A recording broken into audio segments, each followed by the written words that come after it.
Front. Dan Geltrude joined this Geltrude company. He's the founder. He's also a premier accountant, good read of the markets and all of that. Dan, when I looked at that, I said, you got to be kidding. I thought they'd be a little bit more upbeat than that, but I can understand it. What do you think? Well, that number is really stunning, Neil. If that happened to be even close to being true, where we're going to see basically half the small businesses in the country go out of business in 6 months, we are in deep, deep trouble. I'd also be curious as to where they're getting that sample from. Certainly, if you're talking about small businesses in the New York metropolitan area, I could understand the mood.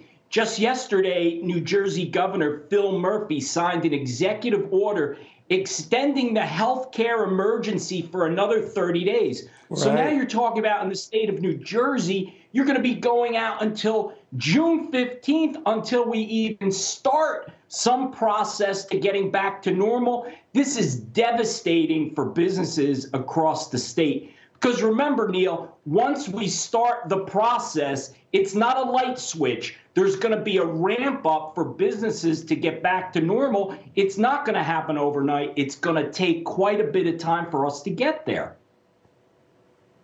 And I was thinking, too, Dan, about a lot of these small businesses that might, when they do get a chance to open up, are going to have distancing provisions, crowd control, capacity control. In Texas, it started with 25% capacity. I bet it's better than zero. I get that. But it's going to be slow going, isn't it?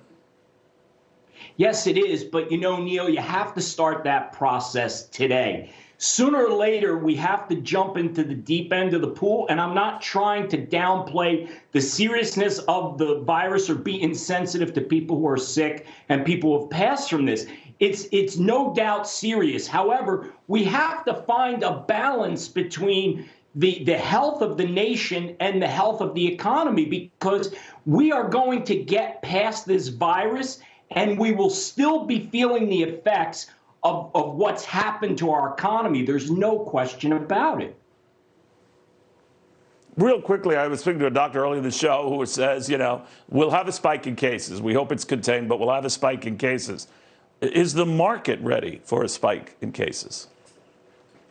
Well, I think the market has to realize, Neil, that that's coming. I think that's going to be baked into when we get into the fall. I think everybody realizes that there is a chance that we're going to spike up. So I don't know if it's going to have a tremendous impact on the market. As you and I have talked about, this market wants to go up. So it's going to take a lot for it to have a significant adjustment once we're back on track.